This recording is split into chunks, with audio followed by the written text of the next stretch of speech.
The story of the Buddha is, of course, is central to the practice of Buddhism, and it's the most embellished, delicious, narrated, talked about story throughout the Buddhist world. And we're talking a little bit today about the story of the Buddha by way of introducing Buddhism. Buddhism grew up in India starting about the 5th century before the Common Era, and grew out of the plethora of religious genius constellated into many systems of practice that we know as Hinduism. So Hinduism is actually a very generalized term. There are many, before the rise of Buddhism in India, there is already sophisticated philosophy about the nature of the mind, the way in which the mind survives death. That's already a given when Buddhism comes onto the scene. The way in which the mind goes forth after death in a manner that accords with what the mind incited by way of actions during one's lifetime. So we already have a theory of karma, a theory of rebirth, and it's not looked on as a happy thing, the prospect of endlessly being sent to some kind of land, some kind of birth, some kind of lifetime, good, bad, one doesn't know, one has no control over it. It's like the ultimate chain gang, you're bound to the wheel of existence, and where it turns, you go. And that's rather appalling, actually, for Hindus as well later as for Buddhists. So a tremendous urgency of practice in India at this time is to get free of this wheel. And what is this wheel? We can think of it in our own language as our own habit patterns, our own ways of doing things that don't serve us. And so the Buddha, who is variously described as an ordinary human being, as a prince, as a reincarnation of previous practitioners, as someone who is really striving to benefit all beings, bodhisattva. This Buddha appears in India, enters the womb of his mother by design, by his own intention, in an area near, actually right now inside the Lumbini garden. Well, he's born in Lumbini, and he's a prince of what's known as the Shakya clan. He's well born. So the word Buddha, Bud itself, means to awaken. To awaken means to see one's situation for what it is, and to focus on the two things that human beings and Buddhas and good politicians, princes, focus on, which is how to avoid suffering. How to avoid suffering for ourselves, how to protect others from suffering. This is the whole thrust of the Buddha's journey, and it is for this reason that he teaches what is called the Dharma. Hinduism referred to itself as a Dharma, and Buddhism also refers to itself as a dharma. The word dharma, a Sanskrit word, is from the Sanskrit root dur, and it means, its core meaning is to hold. To hold. So the dharma, in this sense, is understood as something that holds us. Holds us how? Holds us why? Holds us, keeps us from falling into the pit of suffering that our own actions actually are creating, unless we can, like the Buddha, awaken to our real possibility and our real nature. In a biography of the Buddha written in the 18th century by a Tibetan-speaking lord of the Dharma in Bhutan, Tenzin Chogyal, just recently published, after an opening verse, his first line is this, describing the human predicament. Now, he says, living beings are like the sky. They are limitless. Every living being is, in essence, naturally luminous. That's the third sentence. Every living being is, in nature, naturally luminous.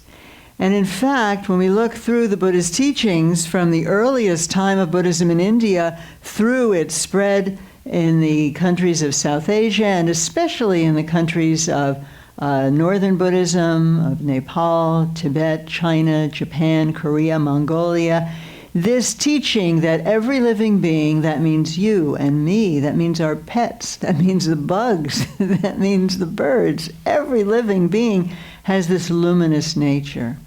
And to the extent that we are blind to that, to the extent that we have not wakened to that, we are inevitably going to act as if we are not luminous beings, but are rather limited beings, always in danger of failing to acquire what we need and what we want, and therefore always plotting so that we can acquire what we need and what we want, and therefore getting more and more entrapped in this cycle of activities which inevitably bring us into difficulties of one sort or another. So the Buddha's teaching, at the heart of the Buddha's teaching is this dhur, and that which he awakened to is this recognition that what we are is not what we think. What we think normally, when you say I, what usually we have some strong identification with our body and some very strong identification with our roles in life. I'm a mother, I'm a father, I'm a son, I'm a career person, I'm a professional, I am a ne'er-do-well, I'm someone who never lived up to my potential, I'm someone who's really better than most other people. These are the kinds of identities, and most of us have many identities that we flicker through during the course of a day even, never mind the course of a lifetime. And none of these, Buddha is saying, is what we really are. And yet these are the lesser identities that we wrap our energy around, we wrap our attention around, and we try to live making the most of that particular identity, which is always going to run into the difficulties. And this state of continually creating situations where we are at a loss, where we fail to see what we really are, where we perpetuate this cycle of, our habits going strong, getting stronger and stronger and stronger. This is the subject of our retreat next week. It's called samsara, which means cyclic existence. Because if we take a good look at ourselves, usually what we see is that we have habits. Habits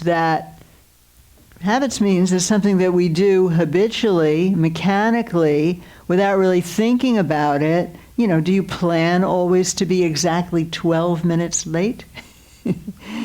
Do you plan to get too little sleep or eat the wrong things? No, but these are habits. Or say cutting things to other people that ruin your relationship with them, even though you actually value them. We don't plan these things. Or do you plan not to speak up and actually say what is on your mind to someone who would benefit from knowing that because you're trying to have a connection with them? There are all these habits that we have, and the thing about habits is that they reinforce themselves. So the more we do these things, even though they don't work out well for us, the more we do them. And that's a cyclical process, cyclic existence. So waking up means waking up to the fact that these habits, which are done in service of a particular identity, is not the optimal way to go about things, and it's not ultimately a realistic way of going about things, because we are not. You are not limited to your role, whatever your role is in life, and however important it is. And this is not to validate our responsibility and invalidate our responsibilities in life. We have them, but that's not all that we are. Thich Nhat Hanh says, you are not just your suffering. We spend an inordinate amount of time, research shows, mulling over our problems. This is not optimum use of our brain power. And it's also a kind of habit, rumination, the neuroscientists call it, rumination, just kind of dwelling on, the little slights that we've suffered during the day, the animosities that are breeding, or the celebrations of good things that have happened. But none of these really speak to what we are. And we orient our lives around what is lesser than what we are. So every living being is in essence naturally luminous. That might sound crazy to you, or it might actually seem very resonant with your own experience. Because I think sometimes, most of us, even if not most of the time, feel that there's something alive in us that really is quite beyond all of these ordinary tasks and day-to-day worries. There's some kind of awareness that there's somehow we're part of something bigger. I think this is some kind of knowing that there's something in us that we don't quite have access to, and wanting access to that. Some kind of spaciousness, some kind of creativity, some kind of, all of which is luminous. So the Buddha is someone who awakened to the truth of this through his own experience, and actually also really, really cultivated the possibility of a full awakening, which would allow him to share this with others. We're taught, there's the many stories of the Buddha emphasize different things.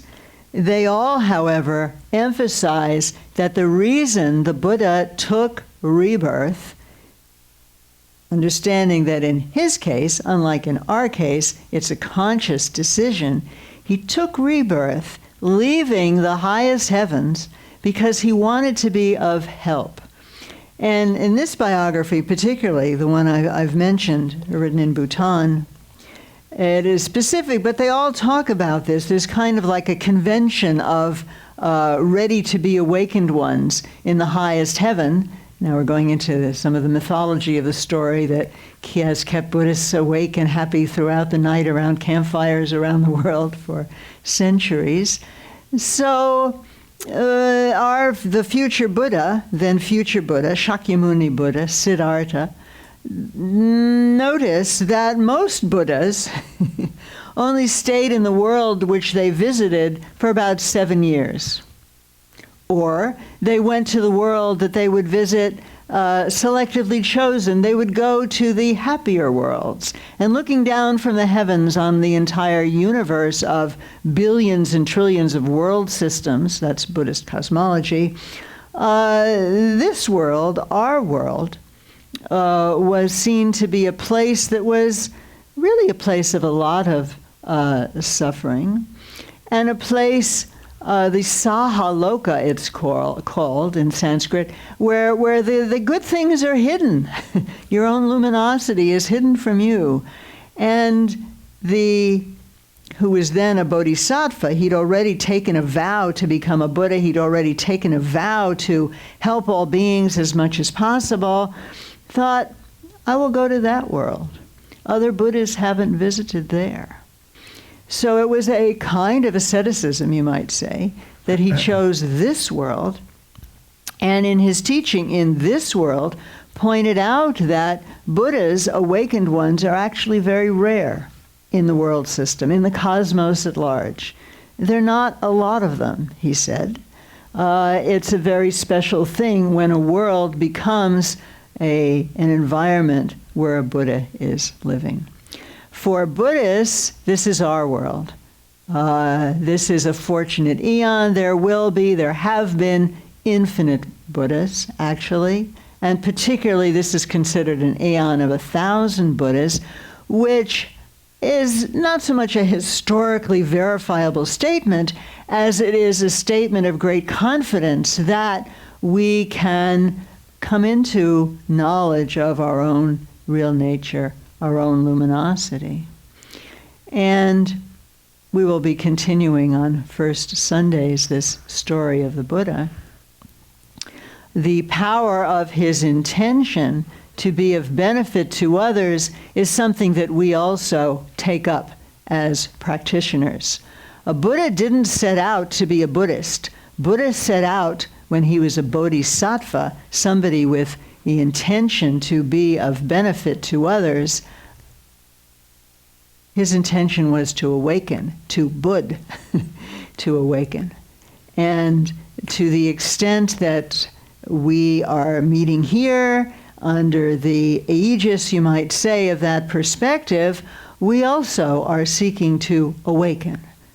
And that doesn't mean transferring your faith in another tradition. In Asia, Buddha has always, it's spread from India. It's really the one religion in Asia that extends, that Confucianism did some, but Buddhism really was the one tradition in Asia that crossed all the borders. It went from India to South Asia rather quickly, to Thailand, to Burma, to Cambodia, Laos, Vietnam, and then across the Silk Route and across the sea to China, Korea, Japan, and finally over the hills, the Himalayas, 7th, 8th centuries, enforced to Tibet, spread to Mongolia, of course Nepal, Bhutan.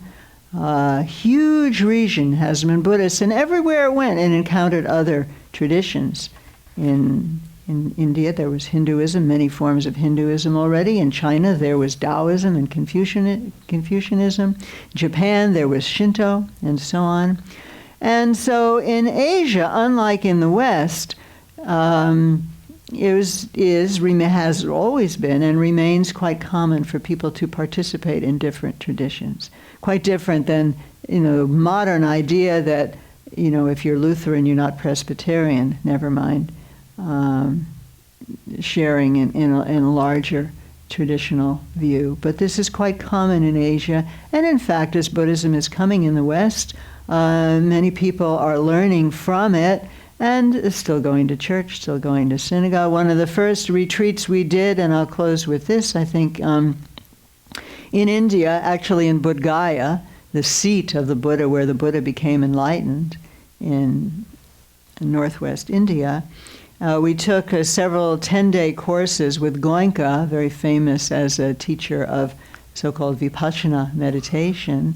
And the first course that I took was in Bodh Gaya, and about a third of the group were nuns, Catholic nuns in full habit. They certainly weren't leaving their religion. And Goenka would often say, if you practice the qualities that lead to awakening, which are basically what we practice here, cultivating attention, cultivating kindness, cultivating wisdom, insight. To cultivate these qualities, he would say, is to become a better human being. And if you're a better human being, you're going to be a better Catholic, a better Presbyterian, a better Lutheran, a better Muslim, a better Sikh, a better Jew, just a human being. So in that spirit, we are very much in service of cultivating these qualities, for which there are many, many careful methods given in Indian, Tibetan, and other Asian traditions of Buddhism. The central moment for the Buddhist story, which we'll be talking about more, is this image here, over on the back by the flowers, is the Buddha. And you see that he's touching the ground with his right hand. He's holding a bowl because he's been an ascetic monk. He's been begging. That's his begging bowl. And he is on the verge of enlightenment right now. He's seated under the tree at Bodh Gaya.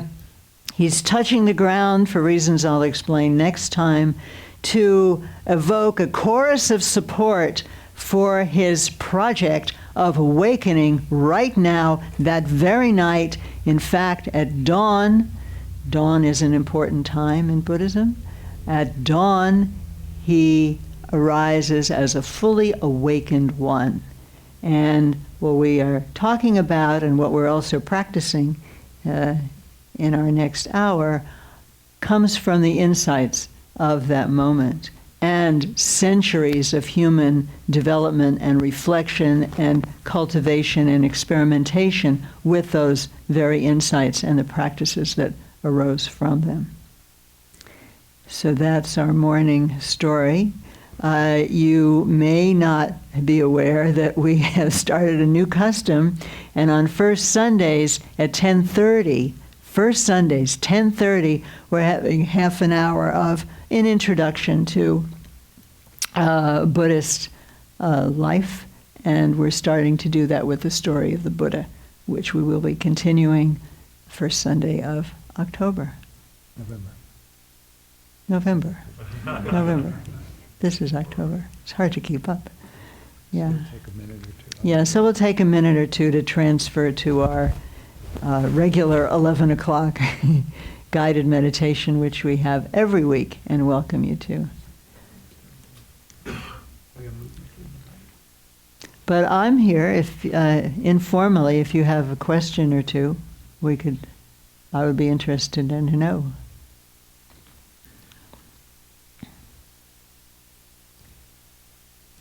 How many of you are quite familiar with the story of the Buddha? Okay. Here you go. How many of you are quite fresh beginner's mind? Okay. Welcome, beginner's mind. That's wonderful. Thank you. So we hope to repay your kind curiosity over these first Sundays. When did you start telling the story of the Buddha? At 10:36 this morning. Okay. We were a little late. Huh? This was the first one, yeah. Yeah, and maybe we'll learn how to promote it a little more. We will repeat the important points. You will not miss them. And I think Gary has succeeded. Did you guys manage to tape it or not? Yeah, so it's taped. It's just a little bit. We'll also be putting up a list of there's a lot of translations, a lot of versions of the story of the Buddha. John Strong wrote a book about the stories of the Buddha, if you want to Google it, but we'll order some books. Yes, ma'am. Maybe I'll just mention, how many are you here for the first time? Or even second? Oh, welcome. How nice. Nice to see you. So you may wonder, all of the images that are here are traditional paintings, and they are all actually, one way or another, incarnations of the Buddha. The Buddha took many forms, and all of these are images of enlightened beings is one way to understand them, and another way to understand them is that they're symbolic human expressions of qualities, the kinds of qualities that we want to develop. There are places up here if you would be comfortable on a cushion. And if you get uncomfortable on a cushion, you're always welcome to move to the chairs.